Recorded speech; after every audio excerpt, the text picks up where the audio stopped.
महा cartoon TV.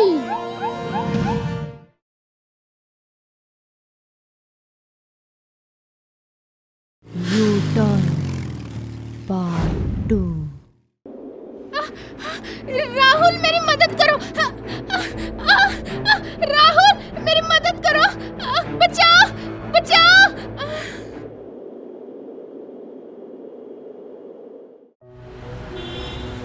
प्रभु रोज की तरह आज भी काम पर जा रहा था। अपनी बीवी को ऑफिस छोड़कर वो सीधा अपने ऑफिस पहुंच गया। आज फिर प्रभु लेट हो चुका था, जिसके बाद उसके दोस्त विनोद ने उससे पूछा, क्या प्रभु, आज फिर से लेट हो गया तू? हाँ यार, रात रात भर नींद नहीं आती ठीक से, इसीलिए सुबह लेट हो जाता हूँ और फिर बीवी को भी ऑफिस छोड़ना होता है। अरे तो तू डॉक्टर को क्यों नहीं दिखाता है? अरे यार, खामखा वो मुझे 1000 तरह की दवाइयाँ लिख कर देगा जो मैं खाना नहीं चाहता। हाँ तो भाई, इतना ही लेट आते रहोगे क्या ऑफिस? सोचता हूँ यार कि क्या करना है। एक तो बीवी की चिकचिक से वैसे ही परेशान हूँ। क्या हो गया? बस कुछ नहीं यार, बेटी को अब्रॉड भी भेजना है, उसी की जिद कर कर बैठी है। हम दोनों जितना भी कमा ले, लेकिन बच्ची के अब्रॉड का खर्चा हम नहीं उठा पाएंगे। अरे तो अपनी बीवी को समझा। अरे यार, वो नहीं मान रही है, लोन लेने की बात कर रही है। अगर तुम अफोर्ड कर सकते हो तो करो। अरे भाई, बच्ची के भविष्य का सवाल है। देखते हैं क्या कर सकते हैं। सभी अपने अपने काम में उलझ गए। रात के 10 बज चुके थे। प्रभु, विनोद और ऋषि अकेले ही ऑफिस में बैठकर काम कर रहे थे।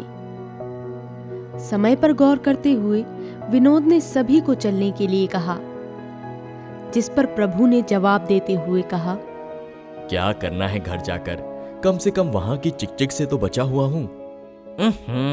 पर इसका ये मतलब तो नहीं कि तू पूरी रात यहीं गुजार देगा। अब कंपनी तुझे इसके एक्स्ट्रा पैसे तो बिल्कुल नहीं देने वाली। घर चला जा, पत्नी के लिए ना सही बेटी के लिए चला जा, वो तो तेरा इंतजार कर रही होगी।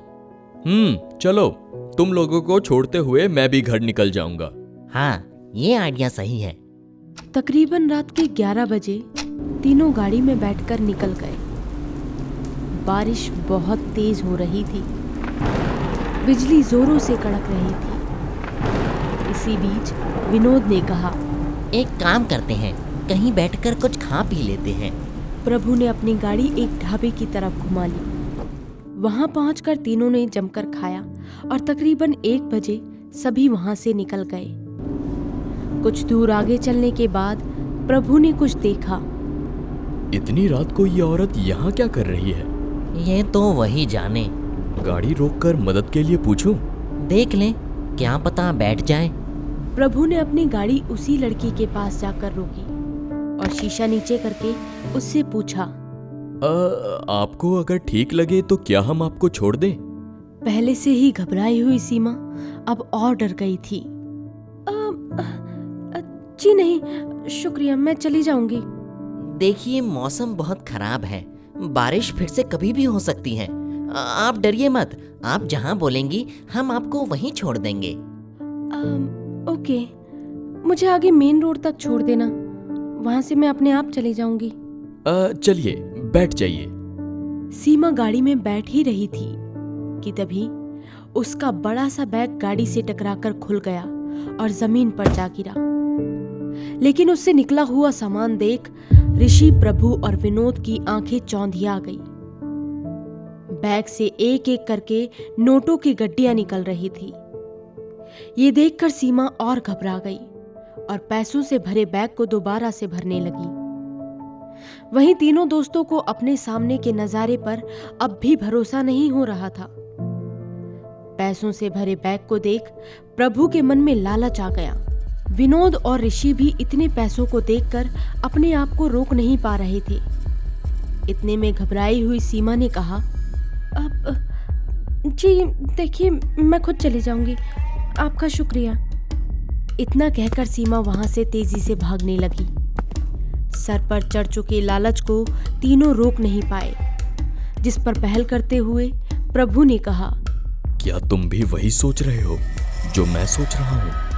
भाई, अगर इतनी रकम हमें मिल गई तो जिंदगी भर आराम से रहने की टिकट हम सबके हाथों में आ जाएगी। अरे तो अब क्या करना है? लड़की का पीछा करो।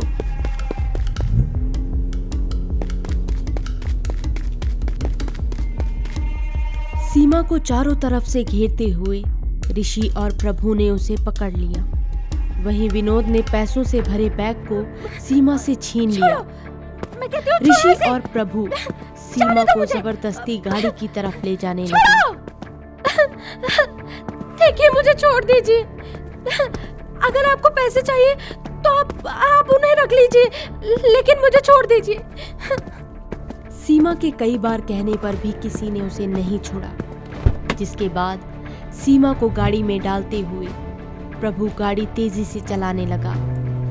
खुद को बचाने के लिए सीमा जोर जोर से चिल्लाने लगी। हेल्प! कोई है? हेल्प! प्लीज मेरी मदद करो! हेल्प! सीमा को चुप कराने के लिए विनोद और ऋषि ने उसका मुंह बंद कर दिया ताकि सीमा के मुंह से आवाज ना निकल पाए। फिर भी सीमा खुद को बचाने की कोशिश करती रही। ऋषि और विनोद से सीमा संभल नहीं रही थी, जिसके बाद उसे डराने के लिए ऋषि उसी के दुपट्टे से उसका गला दबाने लगा।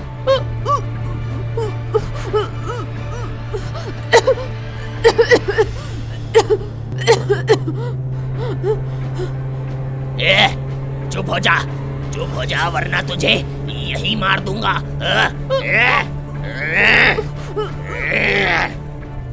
अरे चल, बहुत हो गया, अब छोड़ दे इसे। बहुत मचल रही थी, अभी पता चलेगा इसे। अरे छोड़ दे इसे, समझ गई वो, छोड़ दे इसे। हाँ?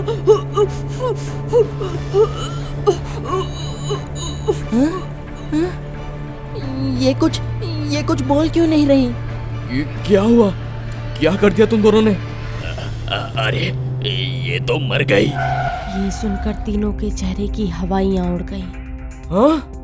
ये तूने क्या कर दिया? अरे यार, कुछ भी करो, लेकिन इसकी लाश को ठिकाने लगाओ। प्रभु ने दोबारा गाड़ी चलाई और वो आगे की तरफ निकल गए, लेकिन सामने पुलिस को खड़ा देख प्रभु ने गाड़ी रोक दी। आगे तो पुलिस है। यू टर्न ले ले। प्रभु ने यू टर्न लिया। सुनसान रास्ते पर तीनों की बस गहरी सांसों की आवाज आ रही थी। एक जगह खाली देख प्रभु ने गाड़ी रोकी। ऋषि और विनोद ने सीमा की लाश को बाहर निकाला और तीनों ने मिलकर एक गड्ढा खोदकर उसमें सीमा की लाश को दफन कर दिया और फौरन वहां से निकल गए। तीनों पसीने से लथपथ थे कि तभी अरे जिसका भी फोन है उठाओ जल्दी। मेरा फोन नहीं है। अरे मेरा भी नहीं है। तो किसका है? अरे ये तो सीमा का है। इसे गाड़ी से जल्दी फेंको।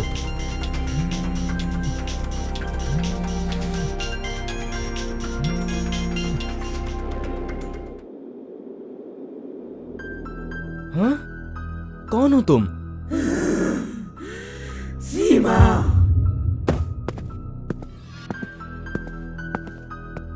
प्रिया जी, आप ठीक तो है ना? उठिए उठिए प्रिया जी, उठिए। मुझे घर जाना है, मुझे घर ले चलो।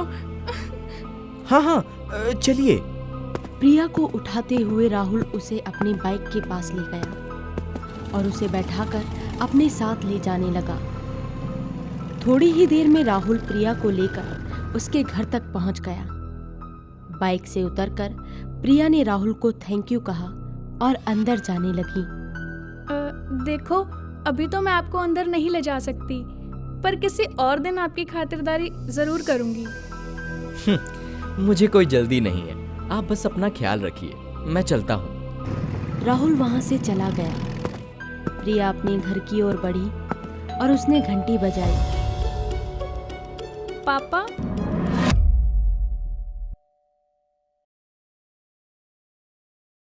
अगर आपको हमारे वीडियोस पसंद आ रहे हों तो इन्हें लाइक करें, चैनल सब्सक्राइब करें और हमारे कार्टून शो सबसे पहले देखने के लिए बेल आइकन दबाना ना भूलें।